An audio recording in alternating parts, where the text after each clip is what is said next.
I live in South London, Bermondsey, and I originate from Nigeria. I live in London, which is Bermondsey, and I originate from Greece. I'm from Jamaica, Spanish Town, Riverlea. I originate from Jamaica. I live in Bermondsey and I originate from Ivory Coast.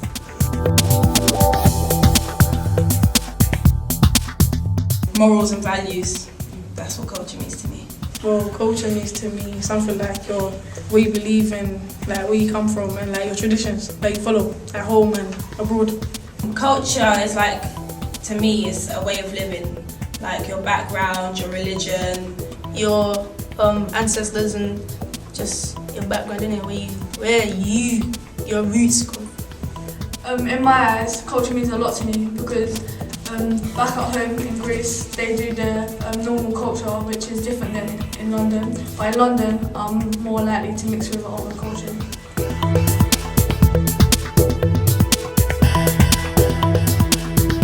There might be some bad sides in multicultural society. There's like lots of crimes happening because of colour. Skin colour, see, black and like white, skin colour.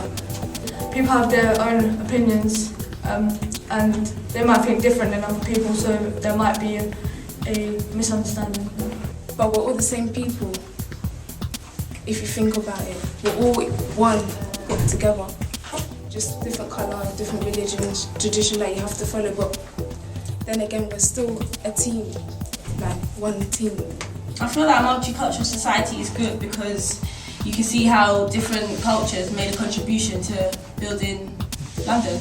Well, I find living in a multicultural society very good because you live and learn every day about something new. You get to mix with everyone, engage and learn different things about different people. And things that they enjoy that's different from you and you're not quite used to. Say like right now I went outside and I met like a Muslim and I never knew nothing about Muslim, and I asked him, what is Islam? Yeah, he would tell me what it is, and like just to praise Allah, you go mosque instead of going to church, or you don't pray at all or something like that. So it's very good to know stuff. For example, if I like all different musics, I like rap, R&B and etc. But in other cultures and identities and stuff like that, they might think of like they can have different points of view on their music. So bringing that together, that comes to one identity.